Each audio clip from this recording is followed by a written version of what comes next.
Oh, that old New Mexico.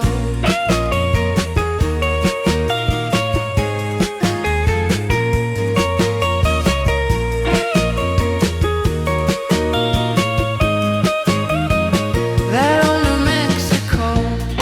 Driving through, driving around. That old New Mexico.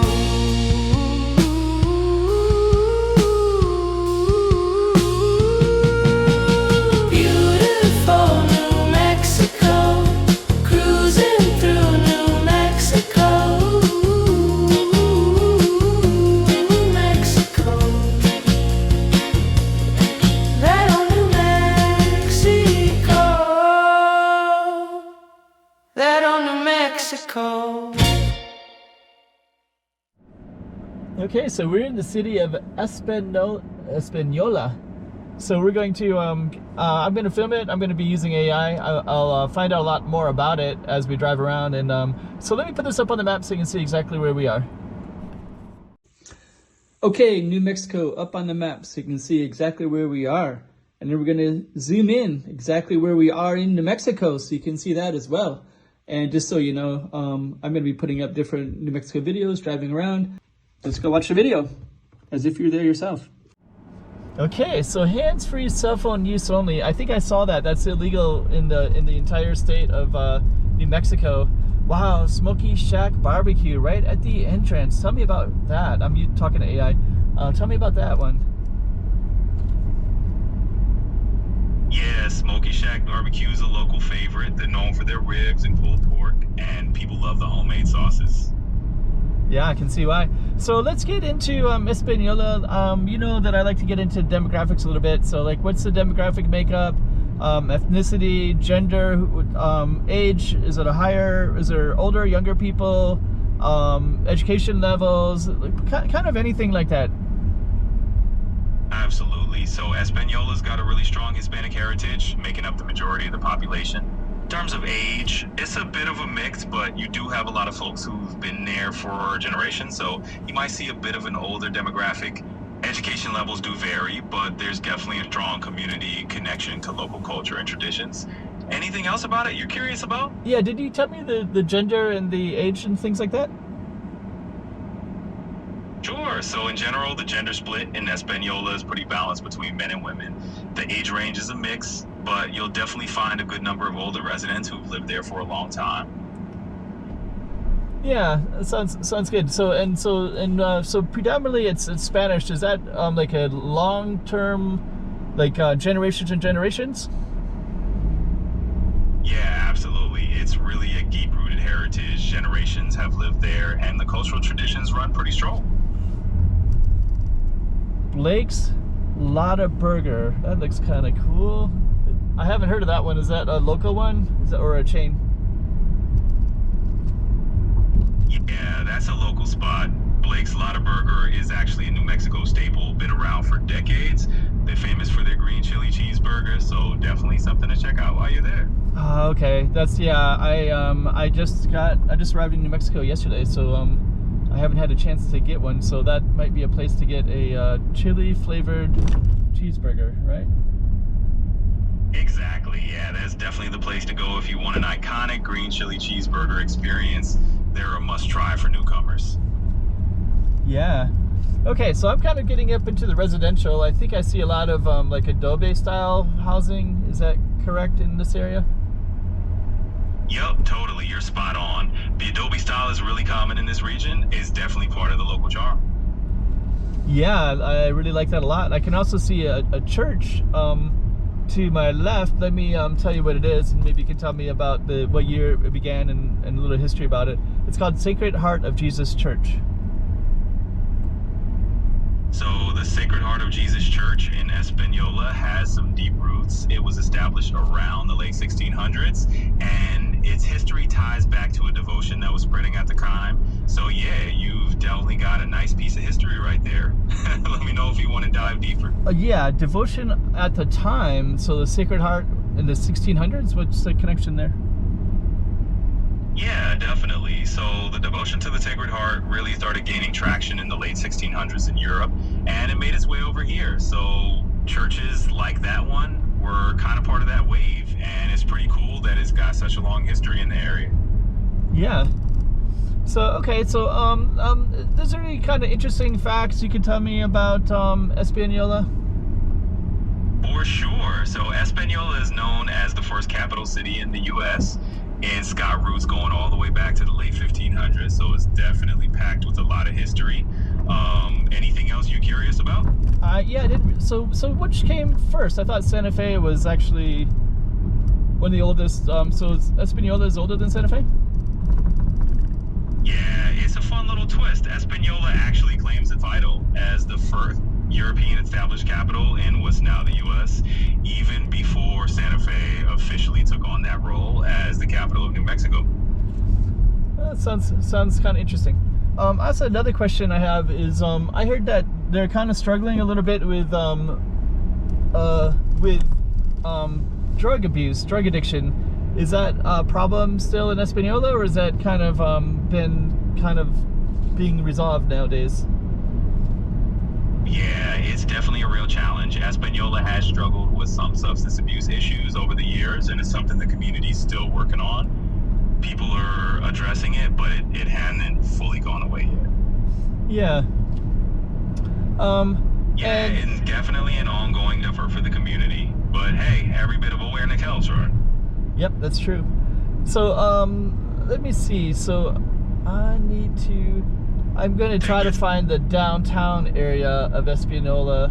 I don't see any obvious signs. Is it kind of a little bit more of a suburban feel, or are there like a downtown center?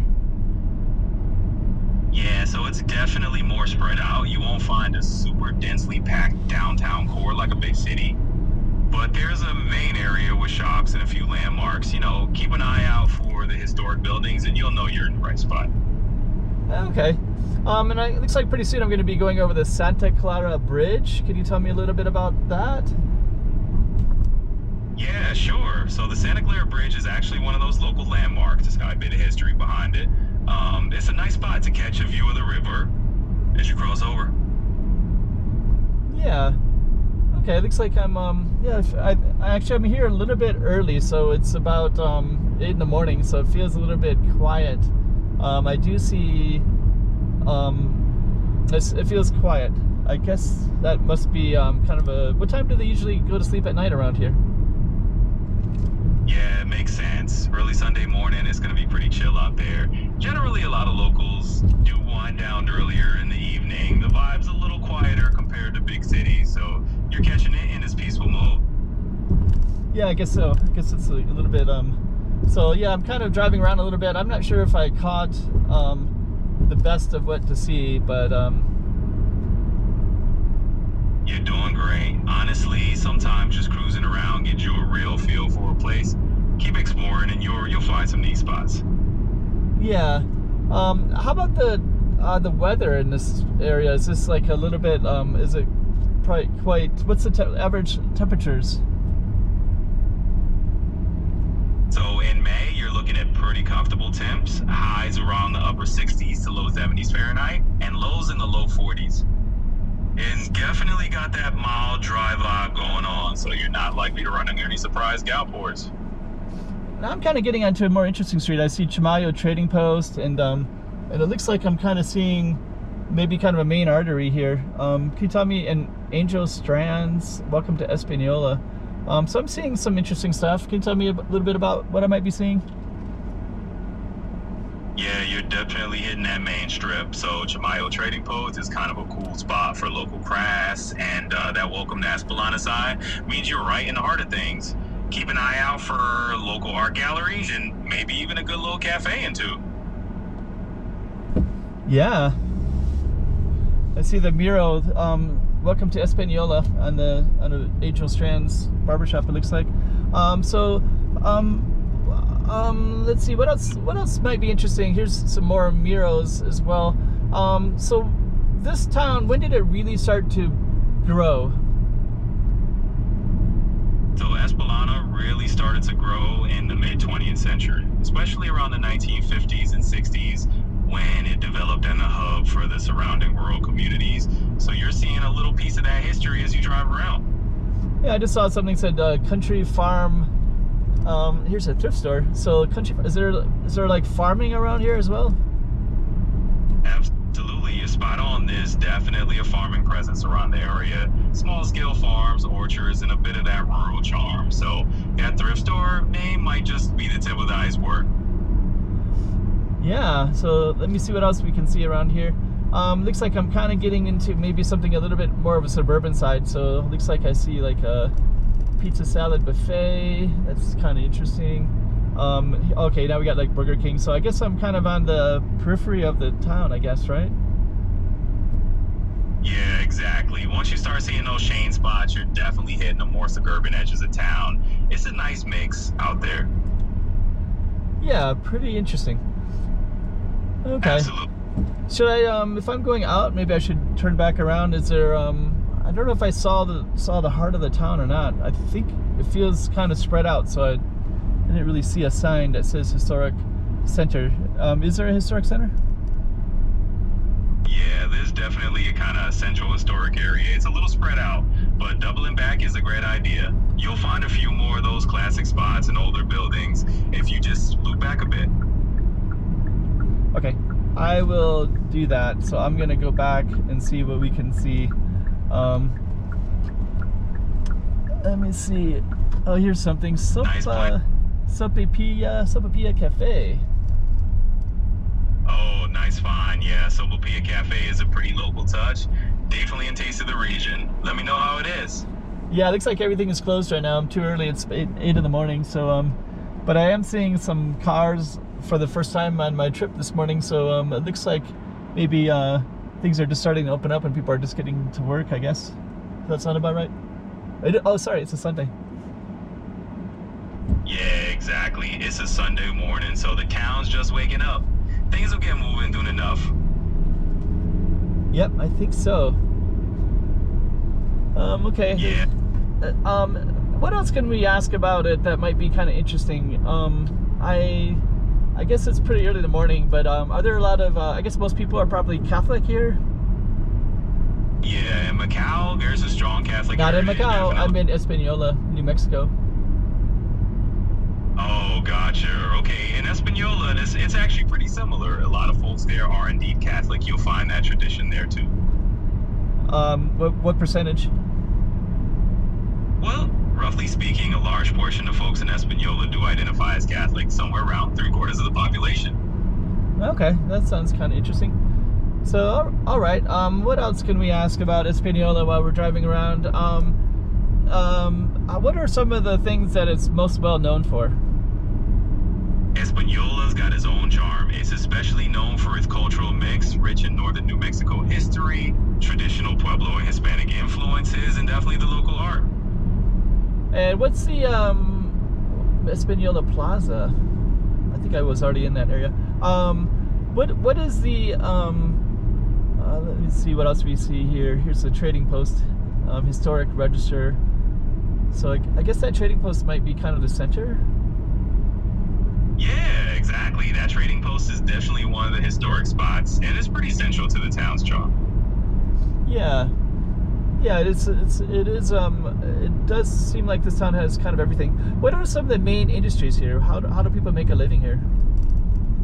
Yeah, so in Española, a lot of folks work in local trades, small businesses, and also some tourism. What kind of tourism do they have here? They get a steady stream of visitors, especially with the historic sites and that blend of cultures. It's a cool little spot for people exploring northern New Mexico. Yeah, that sounds kind of interesting.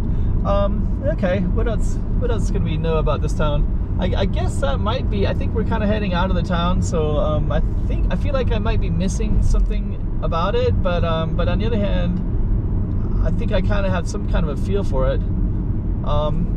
Is there anything else that you might want to add that maybe some I have one. How about the housing prices? Anything you want to add? Plus, what are the housing prices in this town?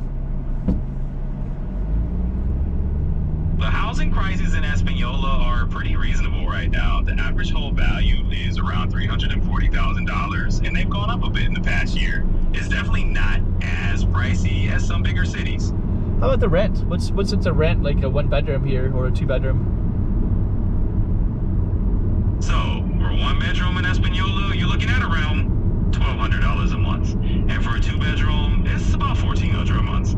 Okay. So definitely more budget friendly than larger cities. It's definitely more budget friendly than larger cities. That still seems a little bit high to me, but I don't know. Can't imagine the salaries are that high. But interesting to know.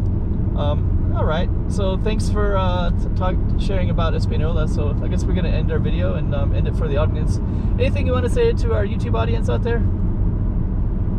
Just a big thanks for hanging out with us and exploring a little slice of Española. All right. So let's end the video.